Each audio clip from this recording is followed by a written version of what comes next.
Boa tarde, turma. Já tivemos a oportunidade, então, de nos apresentarmos, né, na primeira aula. E dando continuidade, nessa segunda aula, o nosso objetivo é tratar daqueles fatos que marcaram a Idade Moderna. A Idade Moderna. Primeiro ponto, assim, muito importante para nós é no sentido da gente entender que quando se fala em Idade Moderna, eu estou diante de uma época de transição. Então, ali entre o século XV, né, e o século XVII, XVIII, nós vamos estar diante de uma Europa que está saindo de um universo feudal para um universo capitalista. Então, a época moderna, a Idade Moderna, corresponde a uma época de transição do feudalismo para o capitalismo. Quais são os fatos mais importantes, então, desse contexto? Nós vamos tratar do renascimento cultural, nós vamos tratar da reforma protestante, nós vamos tratar da contra-reforma, das grandes navegações e também um pouquinho, uma fala rápida sobre a colonização da América. Colonização esta praticada por espanhóis, mas também pelos ingleses. Não vamos entrar no mérito aí sobre a colonização da América, no caso o Brasil, que foi colonizado pelos portugueses. Ok? Então, para a gente não perder muito tempo, e eu vou tentar ser o mais objetivo possível, né? Embora tenhamos muitos fatos a abordar, vamos aí então tratar do primeiro, que foi o renascimento cultural. Ora, como o próprio nome já diz, nós vamos estar diante aí de um movimento em que artistas, intelectuais e etc. estarão se propondo a rever alguns conceitos, algumas estéticas que até então eram produzidos aí na Europa, tá? Então, esse movimento ele foi importantíssimo para o progresso da ciência, das artes, do pensamento e da cultura. Vamos lembrar que o que marcou a cultura na Idade Média foi o teocentrismo, teo, Deus, centrismo, centro, né? E agora a Renascença vai se propor a fazer a dar um outro enfoque, no sentido de poder compreender a vida como um todo. Então vamos aí tratar desses 4 elementos que fazem parte da própria caracterização do renascimento cultural. O primeiro deles é o classicismo, e é fácil a compreensão. Os renascentistas, eles estão se espelhando muito e são muito influenciados por aquele tipo de cultura e arte que foram produzidos lá na Antiguidade Clássica. E aí, no caso, a Antiga Grécia e até mesmo a Antiga Roma vão servir de referenciais importantes aí para esses artistas renascentistas, tá? Observem que quando se fala em resgatar alguns valores dessa cultura greco-romana, não se resume apenas à questão da estética. Quando a gente fala de uma outra característica, que é o próprio racionalismo, né? Não deixa de ser verdade que o racionalismo já estava, de certa forma, também sendo ali trabalhado na Antiga Grécia por conta da filosofia, por exemplo, né? Então, já aproveitando, a segunda característica importante para a gente, o racionalismo. Então, esses renascentistas, embora eles não neguem a existência de Deus, eles são deístas, eles não são ateus, né? Eles passam a entender que o homem, como sendo a principal obra de Deus, ele dispõe de uma ferramenta importantíssima para se chegar ao conhecimento, à verdade e à felicidade, que é o uso da própria razão, tá? Então, pouco a pouco, os renascentistas estão rompendo com aquela concepção mística, sobrenatural, para se entender os fenômenos, e partindo agora para uma explicação mais racional, mais lógica e provando por que tais fenômenos acontecem de uma forma ou de outra, certo?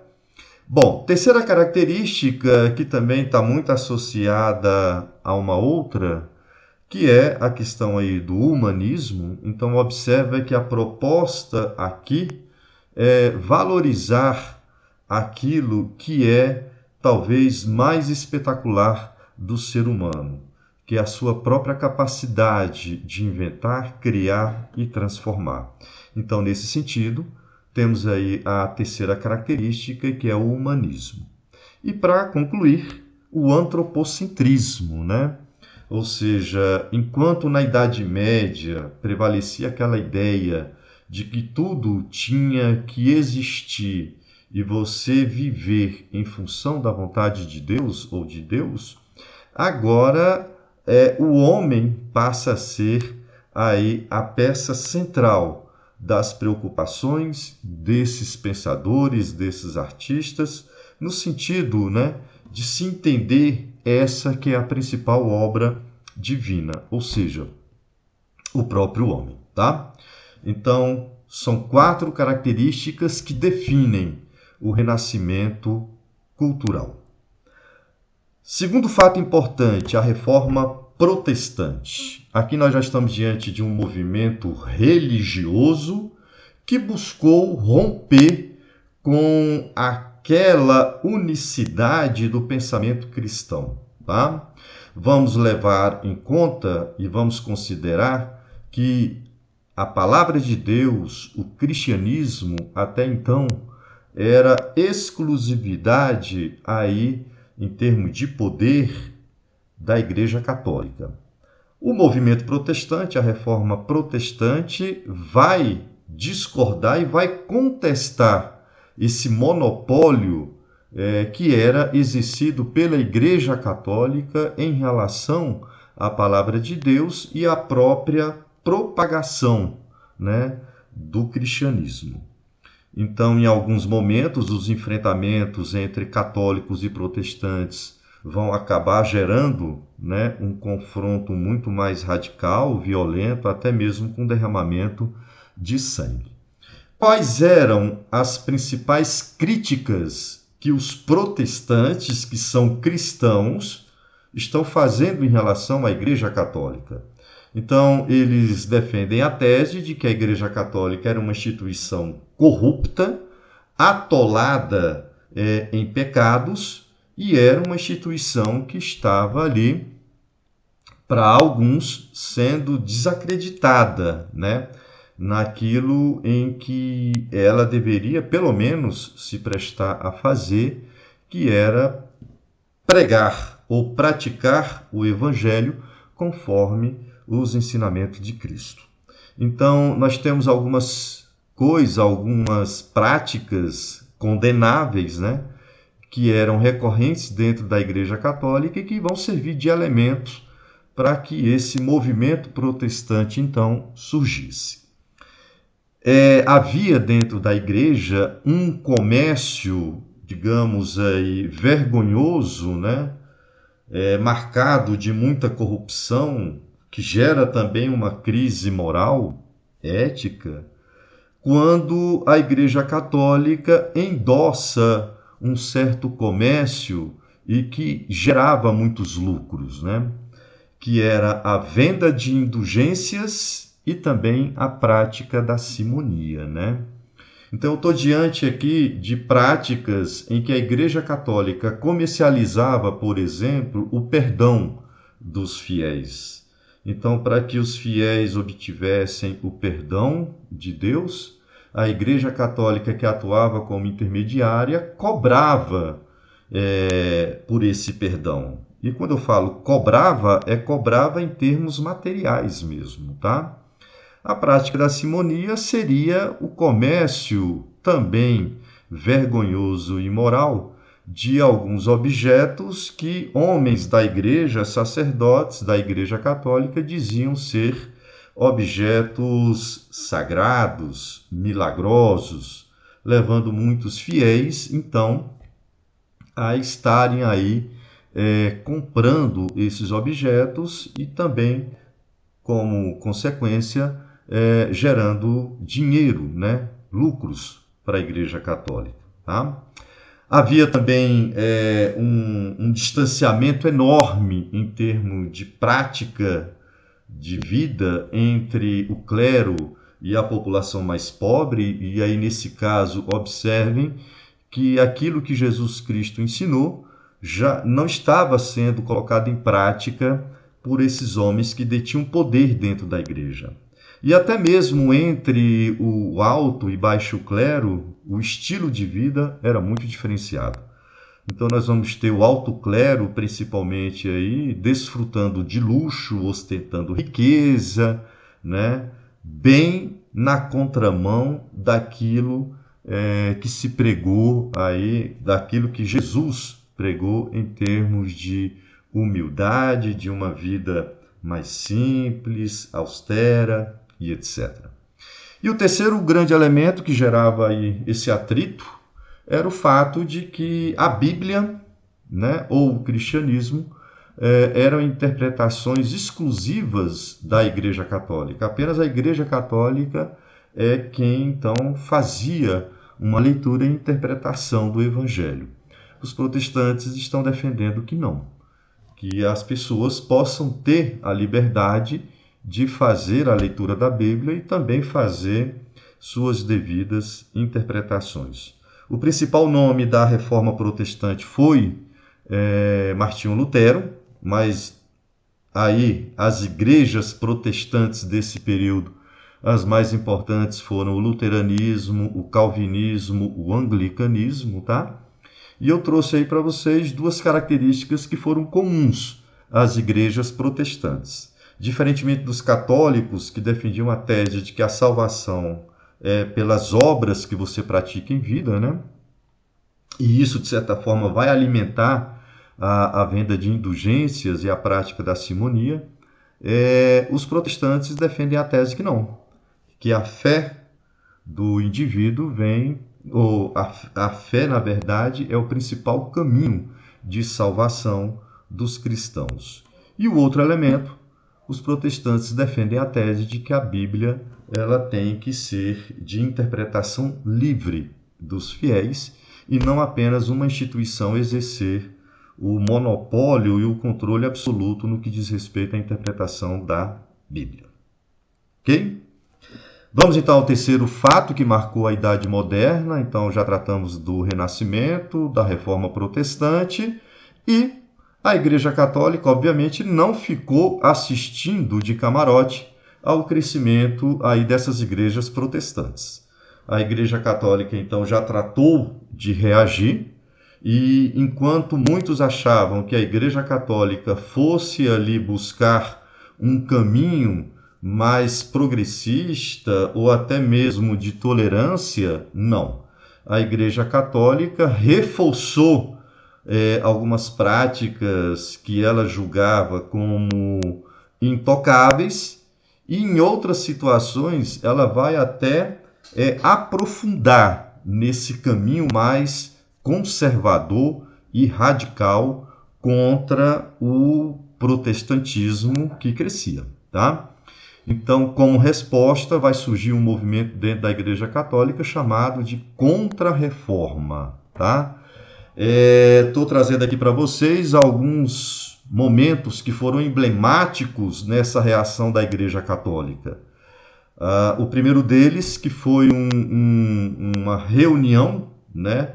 É claro que não foi só em um momento, mas nós tivemos em vários momentos uma reunião, um encontro dos sacerdotes da cúpula da Igreja Católica, que vão se reunir aí no Concílio de Trento. Esse concílio, ou essa assembleia, ela foi convocada pelo Papa Paulo III, e a ideia é o seguinte, no sentido da Igreja Católica reafirmar, né, os seus princípios, os seus dogmas, as suas verdades, e, além disso, condenar abertamente essas doutrinas que estão surgindo agora com as igrejas protestantes. Então, observa que a Igreja Católica ela não está recuando em relação ao movimento protestante.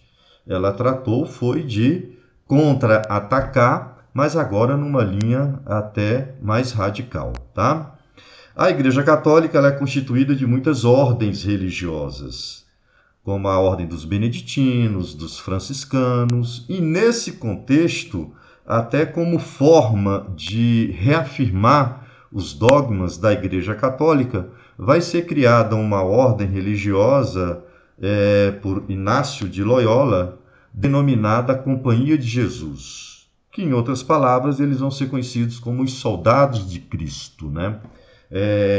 Não deixa de ser verdade que aqui eles resgatam um pouco aquele princípio, né, do movimento das cruzadas, que agora a missão deles vai ser no sentido de evangelizar, difundir, divulgar a fé cristã, claro, nos parâmetros, né, da Igreja Católica, tá? Então, nesse caso, por exemplo, quando a gente vê a história do Brasil colônia, os jesuítas, eles praticamente exerceram o controle no que diz respeito à educação que estava sendo oferecida aos nativos e a quem vinha aqui para o Brasil no início da colonização. Então, muitas escolas eram controladas aí pelos jesuítas, tá? Então, a ideia é desses jesuítas se espalharem por vários pontos, territórios aí do planeta Terra, com o intuito de difundir, divulgar, né, o cristianismo dentro dos parâmetros da Igreja Católica, mas também de se educar também dentro dos parâmetros aí daquilo que a Igreja Católica considerava como sendo o mais ideal, tá? Então, a Companhia de Jesus foi, de certa maneira, um braço de apoio aos europeus quando eles resolveram colonizar a América, tá? E agora uma atitude que a gente julga como sendo uma das mais radicais. A Igreja Católica ela ressuscita os tribunais do Santo Ofício, que tiveram uma atuação muito grande na Idade Média, né? Que é a Inquisição, no sentido de aplicar punições bem severas àqueles indivíduos que porventura se desviassem do caminho que a Igreja Católica considerava como sendo mais adequado. Então essas pessoas que estão aí discordando vão ser taxadas como hereges e, dependendo de qual país, né, for, essas pessoas elas vão ser reprimidas de uma forma muito violenta, algumas delas inclusive chegando até mesmo a ser decretada a pena de morte, né? A fogueira da Inquisição, eu acho que foi um dos maiores símbolos aí dessa atitude mais reacionária da Contra-Reforma e da Igreja Católica, tá? E por último, a publicação de uma lista, né, por isso que vem o nome Index, daqueles livros que a Igreja Católica considerava não condizentes com os seus dogmas. Então nós vamos ter a Igreja Católica também exercendo aí a prática da censura, proibindo que seus fiéis lessem algumas obras que porventura ameaçassem ali alguns poderes que essa Igreja Católica exercia, tá? Outro fato, e esse é o penúltimo, né? As grandes navegações. Aqui nós estamos diante de grandes expedições marítimas comerciais que vão ser financiadas por algumas monarquias europeias, em destaque, no primeiro momento, Portugal e Espanha, tá? Observem que até então o Mediterrâneo era o eixo econômico, as especiarias que chegam à Europa vindas da Ásia, das Índias, né? Essas especiarias estão chegando pelas mãos dos árabes e também dos comerciantes italianos, o que encarecem muito. E aí, claro, que os europeus vão tratar de buscar uma nova rota de comércio e, claro, terá que ser um comércio marítimo que pudesse chegar, então, às especiarias, ou seja, se chegar diretamente na fonte dessas especiarias, porque eram artigos, assim, muito consumidos e eram artigos, de certa forma, alguns deles até caro, né? Bom, nesse caso, os elementos que serão imprescindíveis para que esses países europeus pudessem então se lançar pelo Atlântico, né? Então navegar por mares dante nunca navegados. Havia inclusive algumas narrações, né, lendárias sobre os perigos e as aventuras que eram navegar pelo Atlântico, né, de que era um oceano habitado por monstros marinhos e etc, etc. Então não deixa de ser verdade que essas grandes navegações ou essas expedições marítimo-comerciais europeias, elas também vão ser recheadas aí por um pouco de aventurismo, né? Ou seja, são viagens longas, incertas, se navegando por algumas regiões, né? Totalmente desconhecidas pelos os europeus. Então alguns elementos terão que ser imprescindíveis para que essas viagens pudessem ter aí algum tipo de sucesso, né? Então, um deles é a própria tecnologia que tem que estar à disposição desses navegadores, né? Então, nós vamos ter a invenção de uma embarcação mais ágil, a caravela. Nós vamos ter o uso de instrumentos náuticos como a bússola, o astrolábio, né? Diga-se de passagem, alguns conhecimentos, inclusive, que chegaram aos europeus pelas mãos, né, do Oriente, né, vindas ali esses instrumentos ou esses conhecimentos vindos do Oriente, tá? E também o trabalho da cartografia, né? Então, os mapas confeccionados e desenhados à época eram assim de suma importância para que essas viagens pudessem ter ali um certo sucesso ou viagens mais tranquilas. E o outro elemento importante, por se tratar de viagens longas e que vão demandar muito dinheiro, porque são viagens caras, né? Nós vamos precisar de reis fortes que pudessem aí mobilizar alguns setores do seu país, de sua nação, para captar recursos financeiros a fim de financiar essas expedições marítimo-comerciais, né?